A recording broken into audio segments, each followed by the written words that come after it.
What's going on, guys? It's NYPrepper here. In this video, I want to talk to you guys about the importance of camouflaging your weapons. So any of you Patriots or preppers out there that are watching this, I'm talking to you.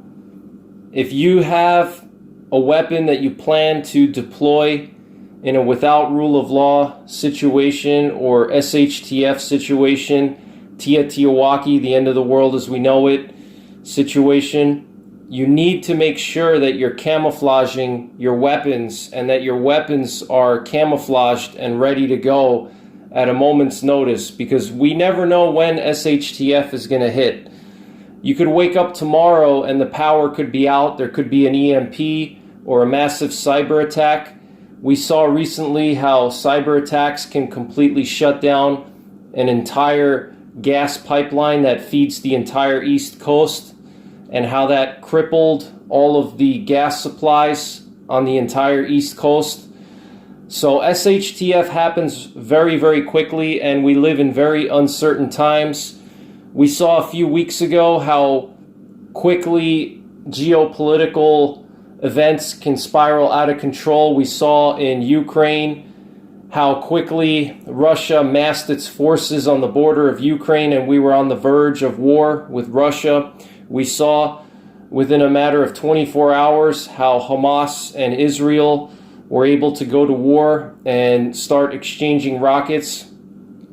So you can wake up tomorrow to having no power in your house and everything shut down, and you need to make sure that your weapons are ready to go, not just sighted in.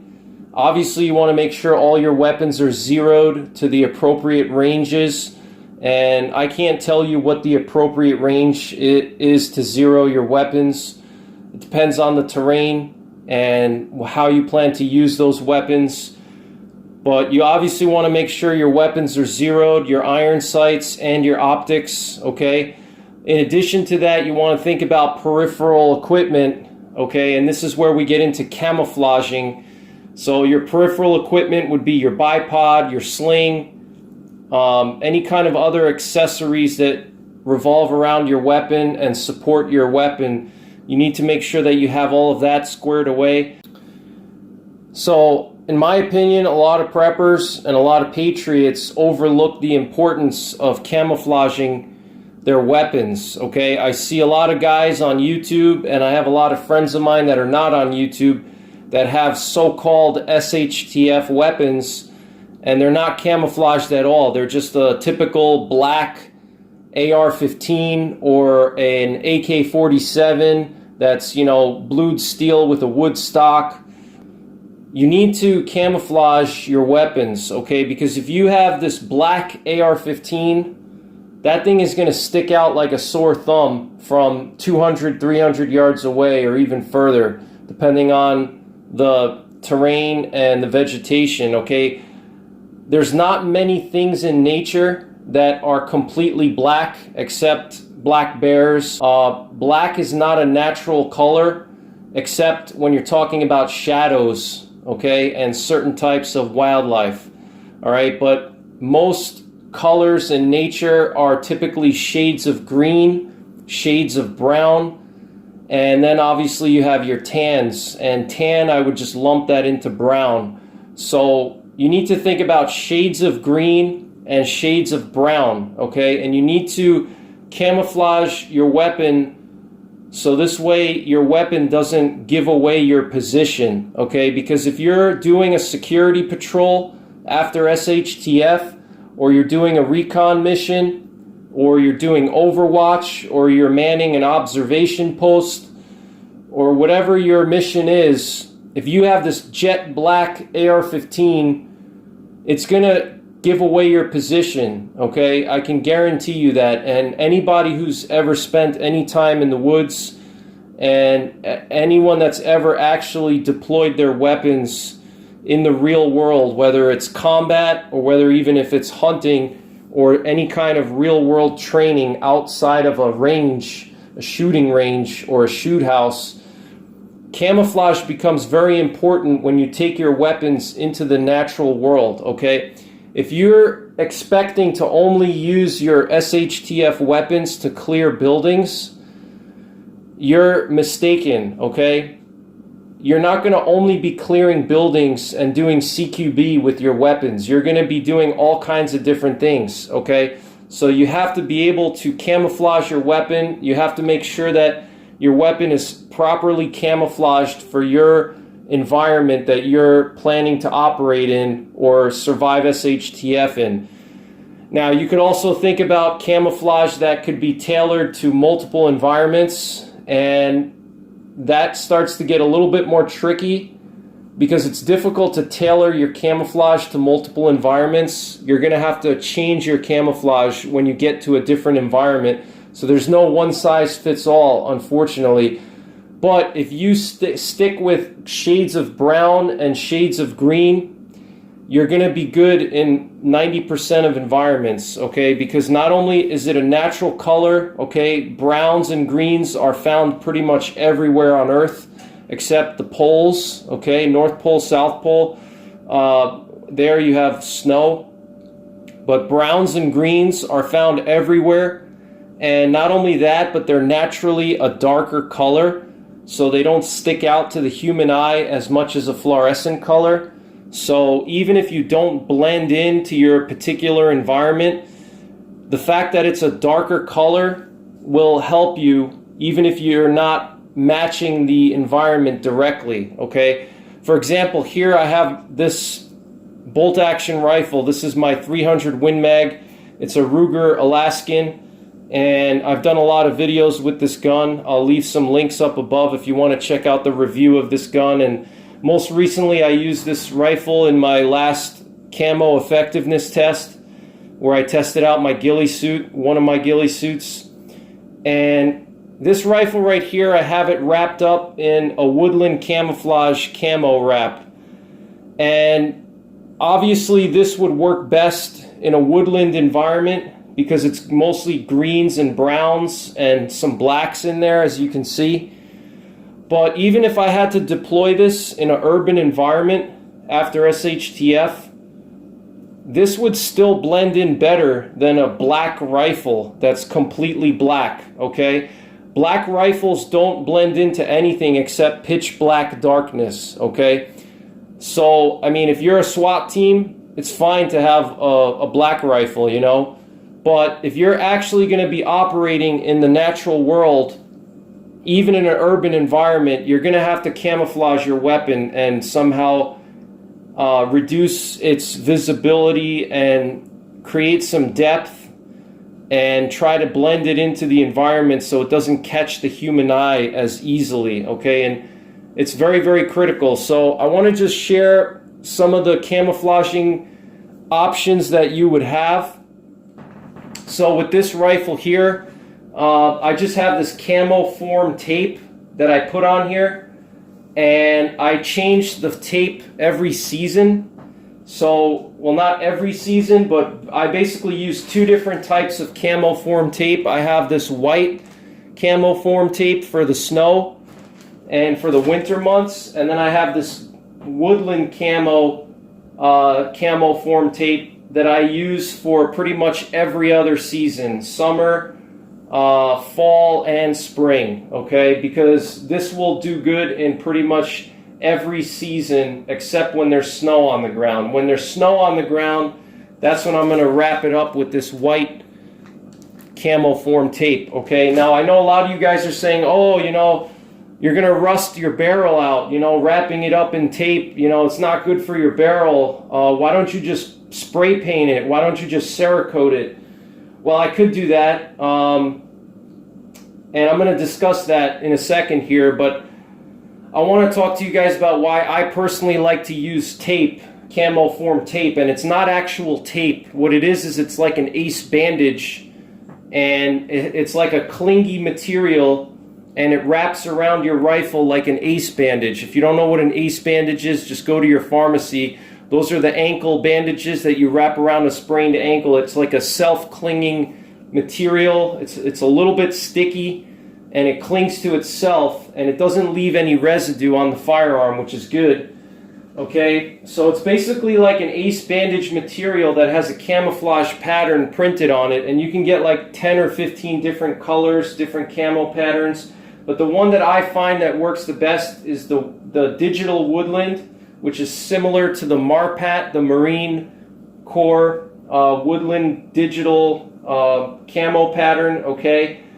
And just the regular snow color, okay? Those are the ones that I use, and I stockpile a lot of them. I have multiple rolls for each color, all right? Because every time you take these off at the end of the season, let's say I leave this thing wrapped up for pretty much all the way until the snow hits the ground, then I take it off and I put the other one on. It's going to get messed up, you know, it's going to lose its clinginess, so you're not going to be able to reuse it the next season. So you have to assume that once you wrap it up, whatever wrap you have on here, you're not going to be able to reuse for the next season, okay? And obviously you want to have spare rolls on hand. You want to have some in your assault pack that you can keep in your assault pack after SHTF. I'm not talking about your bug out bag, I'm talking about your assault pack or your patrol pack, you know. If you're going to be doing patrols or recon missions, overwatching, observation posts, things like that, you're going to have your patrol pack with you. You want to keep a few spare rolls in there, especially if you're going to be away from your base, your home base, for a long time. So this way you can rewrap if you have to, if something happens to it. But I personally use the wrap. There's some downsides to it, which I'll explain in a minute, and I'll talk about the paint. So here's another option that you can use is this Krylon spray paint. This is a paint plus primer, and here I just have this coffee bean color, okay? And you can buy this at your local home improvement store for $5, okay? And they have all different kinds of colors, and this is a paint and a primer together, okay? And what that means is you don't have to prime anything. You just spray it on and it's good to go. You let it dry, you let it air dry, you don't have to bake it. You just clean the surface, dry out the surface, make sure there's no oils or anything on it, and then you just spray it with the spray paint, let it air dry, and you're good to go. You could add multiple coats if you wish. You could use different colors. You could spray a pattern on there if you want. You know, you can get like 3 or 4 different colors, and you can spray you know, your whole gun if you want to. You can do that. The only issue with that is that this paint will peel off, okay? It's not as strong as a Cerakote or even a Duracoat. It's paint, okay? So it's going to wear off over time, and if you actually use your guns and you train with them a lot, eventually they're going to start to lose some of that paint is going to start to chip off and things like that. So that's one of the downsides with painting, but it would work. You know, definitely is better than nothing.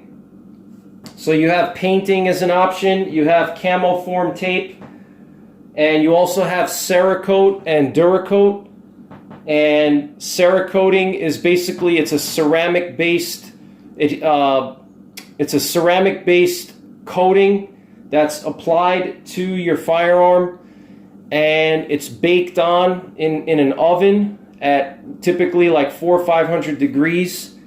And you could Cerakote yourself, but the best thing to do is to send it off to somebody who does it for a living, because they're going to do a much better job and they have much better colors and more experience. So you could send it off to someone and have them Cerakote all the metal parts on your gun. And you can then Duracoat your stock if you want. You can, if you have an AR-15, you can Cerakote all of the aluminum parts, and that'll cover most of the gun, okay? Cerakoting is definitely a very, very good option. If you can afford it, I highly recommend you Cerakote.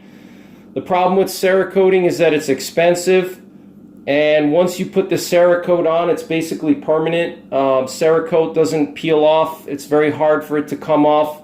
So you have to think of it as a permanent change to your gun. So if you Cerakote your gun, you know, green, you know, then it's going to stay like that forever, okay? You're not going to be able to get that Cerakote off very easily. Then you also have Duracoating. Duracoating is very similar to Cerakote, except It's not ceramic based, so it's not as tough as Cerakote. Cerakote is a ceramic based coating, so obviously ceramic is very hard and it's resistant to abrasions and things like that. Duracoat is more of a polymer, and more like rubbery, and it can peel off and flake off. But that's another option as well, as the Duracoat. But what I personally like to do is, when you get your rifle, if you can, the first thing you should do, number one, is buy a rifle that's already a matte color. Like this rifle here is matte stainless. You can see here that the stainless steel is a matte color. Okay, it's a matte stainless. It's not polished, and it has like a silvery color. So even if I didn't wrap this rifle, it would have very low visibility in terms of catching the human eye, because it's a non-reflective color. The metal is matte, so it doesn't reflect light. It doesn't cause a glare. It's not going to create a shine. Okay, the worst thing that you can do is get yourself like a highly polished stainless steel barrel. That's going to reflect light like crazy. It's going to basically be like a mirror, and somebody could easily spot you if you hit the sun the wrong way and the sun bounces off of that barrel. It's basically going to be like a mirror. Okay, so you want to try to get a rifle that's already Cerakoted or already has like a matte steel, or even blued steel is fine, because blued steel is a black color. And then you want to deal with your stock. Okay, here I have this olive drab color stock. I switched out the factory stock, which was a black color. It was a solid jet black. I switched it out and I put an olive drab one in there. It cost me about $250 to do that. But I also, at the same time, upgraded the stock and got a stock that had an aluminum bedding block, which would make the rifle more accurate and more solid.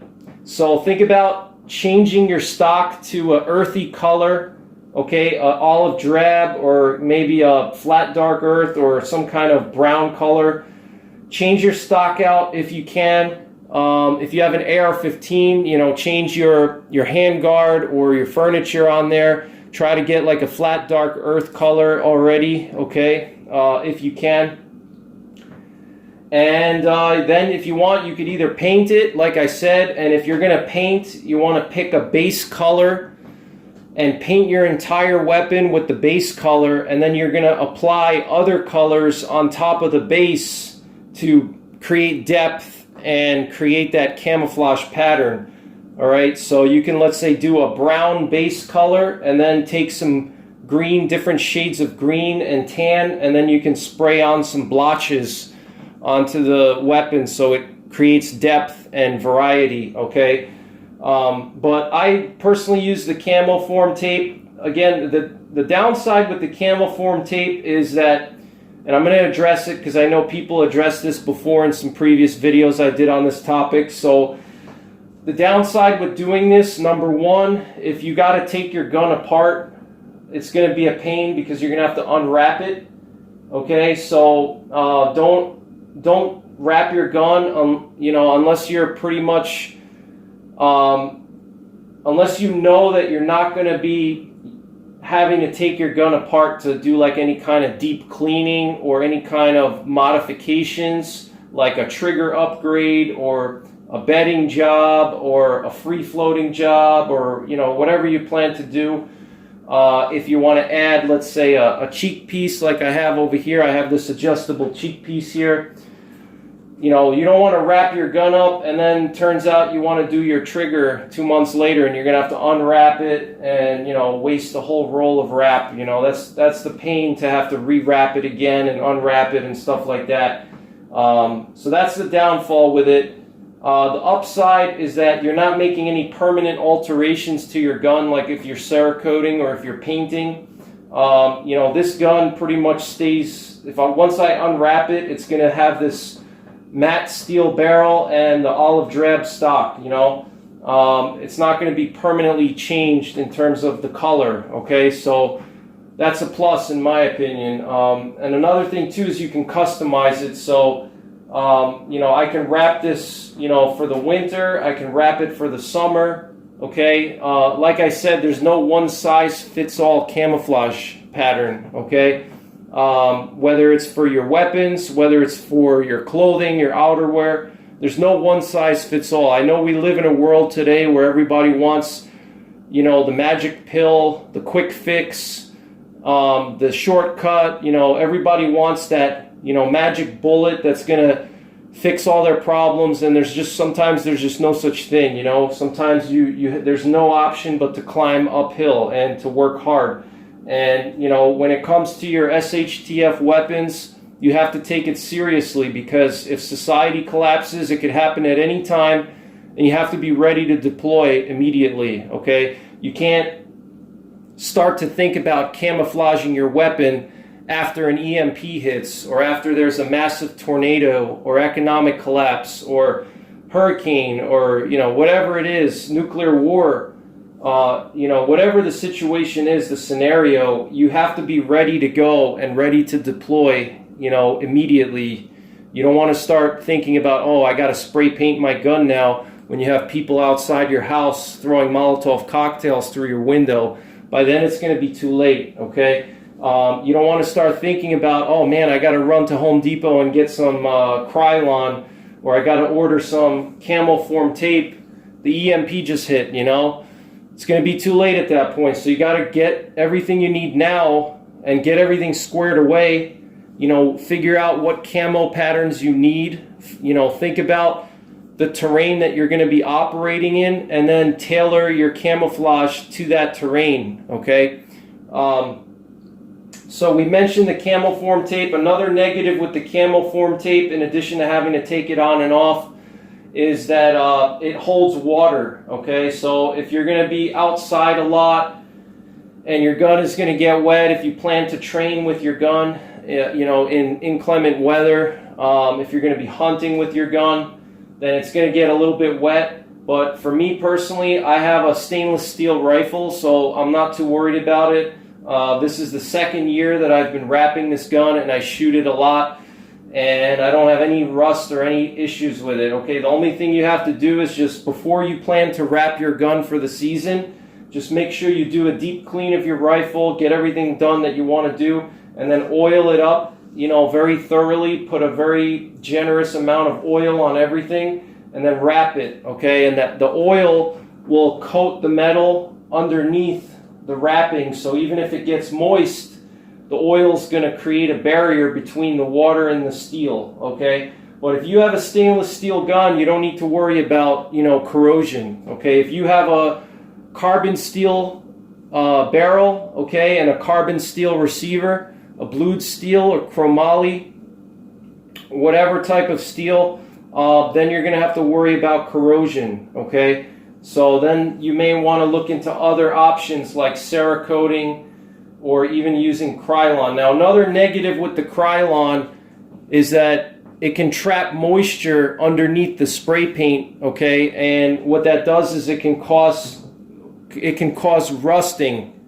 And after the paint dries, if there's any kind of moisture that was on the metal, or if the moisture somehow gets in under the paint, it can cause rust. Okay, and that can damage your gun, and that happens a lot with guns that are painted or Duracoated.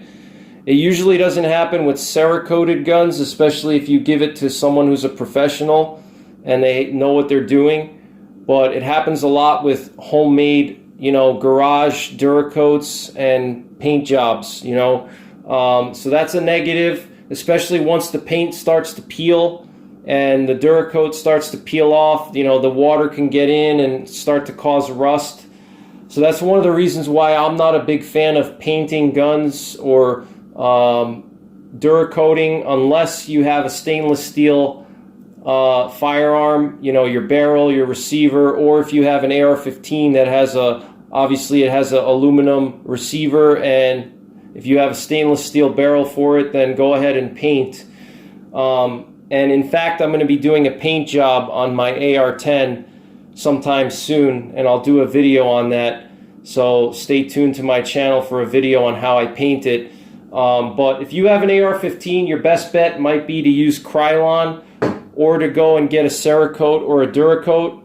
If you have a bolt action rifle for long range purposes, I think the camo form tape is your best option, because not only does it camouflage the weapon in terms of the colors, but it also breaks up the outline. Okay, if you're looking at my rifle here, it doesn't really look like a rifle. Okay, if you were looking at this from a long distance away, you wouldn't really be able to tell that this was a rifle if I didn't have the bipod here and I didn't have maybe some of these caps sticking out and the trigger guard. You know, it kind of just looks like a branch or some kind of a stick, you know. So, you know, the camo form wrap will also break up the outline, which is very important for a firearm, because a firearm is not a natural object. You know, it has unnatural lines that the human eye can pick up, okay?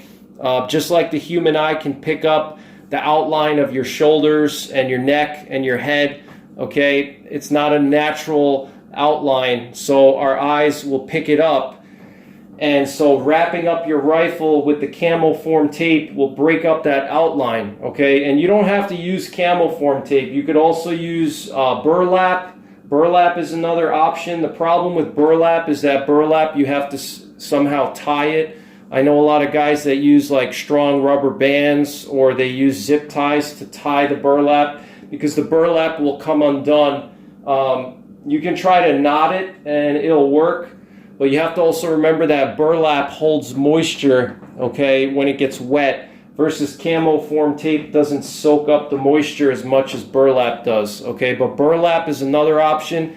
You can get yourself some burlap sacks. You can cut them into 1 or 2 inch wide strips, and you can dye them whatever color you want. You can go to, you know, Joann Fabric or any kind of fabric store and get yourself some dyes and dye the burlap, and then you can wrap the burlap, you know, just like I did here with the camo form tape, and just secure it somehow, you know, with a knot, or zip ties work really well. And then when you're done at the end of the season, you can cut the zip ties and take the burlap off.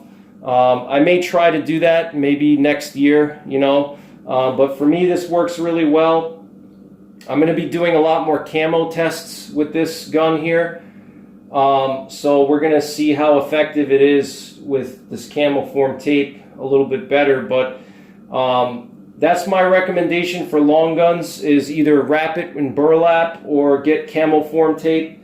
If you have an AR-15, you can use Krylon or Cerakote and Duracoat, okay? And just remember that if you don't have a stainless steel barrel or stainless steel receiver, or you don't have an aluminum receiver, then your firearm could potentially rust if you paint it or if you Duracoat it, okay? So be careful with that. Now, in addition to, you know, painting or changing the actual colors of your gun, I talked about changing the stock out. I talked about, you know, selecting a matte finish on your metal, okay? Make sure you get a rifle that already has matte steel on it if you can. In addition to that, you want to pay attention to details. For example, on my scope here, I have this battery compartment for the illumination dial on my scope, and this particular scope is an Athlon scope, and I'm going to be doing a review on this scope. I really like this scope, but the logo of the Athlon is on the outside of this dial here, okay? And I realized that it really stood out because it was like a silvery kind of gold color, and it's like this A lettering, and it just catches the human eye. You know, that silver goldish color just catches the human eye, and I was afraid it would reflect light. And so what I did was I just covered it with paint. I used some of this Krylon, and I just quickly painted it up, and it's good to go now. So you want to pay attention to details. If you have any kind of scope caps that may have like a you know, obnoxious logo on there. Like, one of the things that I really hate about Leupold scopes is they have that stupid gold ring around the bell, around the objective lens area. I think that's so stupid, and obviously it's just like a signature kind of trademark to, you know, show people that it's a loophole, and it's kind of like a brand name type thing. It's kind of like having a Lexus or a Mercedes, you know, the logo. That gold ring around the bell of your scope, I mean, that thing just stands out, you know. You can actually see that gold ring around your loopholed scope from a pretty long distance away in the right light conditions, you know, especially if you leave your scope black. That gold ring, it contrasts with the black scope, so you definitely want to wrap up your scope or paint your scope. In addition to wrapping up your gun, you know, paying attention to details, painting, Cerakoting, Duracoating, selecting the right colors of your gun. Another thing you can do is you can get yourself a Gilly Wrap, okay? And this one I got from, I think this is made by Arcturus, okay? So let me just show you guys in detail what it looks like here. Okay, this is a Gilly Wrap, and you can see all the leaf debris here because I actually use my gear, okay? And you can see it's like this, you know, threading here that's tied onto it, and this is a synthetic thread, and it has these earthy colors, and all you do is you just wrap it around your gun, and what this will do is it'll do the same thing that a ghillie suit does. It basically breaks up the outline, okay, so your gun doesn't look like a gun anymore, okay? It's just breaking up the outline. All right, so you're just going to wrap it around the rifle, and you're obviously going to take care not to block your sights. You still have to be able to look through your scope, all right? And you don't want to block your barrel either, okay? Because it can catch your Gilly Wrap on fire from the heat, or it can even cause an overpressure situation. So you don't want to block your, you know, your muzzle, and you know, you wrap around. You don't want to wrap around your bolt, obviously, because you're going to need to operate your bolt. So I just want to just quickly wrap this for you guys. I don't really have, you know, time right now to really wrap it perfectly, but you get the idea. Okay, you can see how it breaks up the outline of the rifle. So if you're in a static position, you know, if you're a counter sniper or a sniper or observation post, this might be something you want to consider. Okay, I have several of these wraps on hand, so if you rip one, you break one, you want to have extras on hand, okay? So get yourself a couple of them. You're going to want at least one or two for training, and then you're going to want to have at least a few for the real world, okay? So I just wanted to talk to you guys about this because I think it's an overlooked aspect of your SHTF or Minuteman firearms, and you have to camouflage your weapon. It's very important because that, you know, jet black color of an AR-15, it just stands out. Same thing with an AK-47 or an SKS. Your regular bolt-action rifle, it's going to stand out. So you want to camouflage yourself as much as possible. And it's not just about what kind of, you know, clothing you have, but it's also about your weapon systems and every other peripheral equipment that you carry. You have to camouflage it properly, okay? So that's pretty much it for this video, guys. Thanks for watching. Stay tuned for more videos related to SHTF firearms, and I'm going to be doing a lot of camouflage testing over the next few months. So thanks for watching. Take care. God bless. And don't forget the 3 Ps. Prepare, practice, and persevere.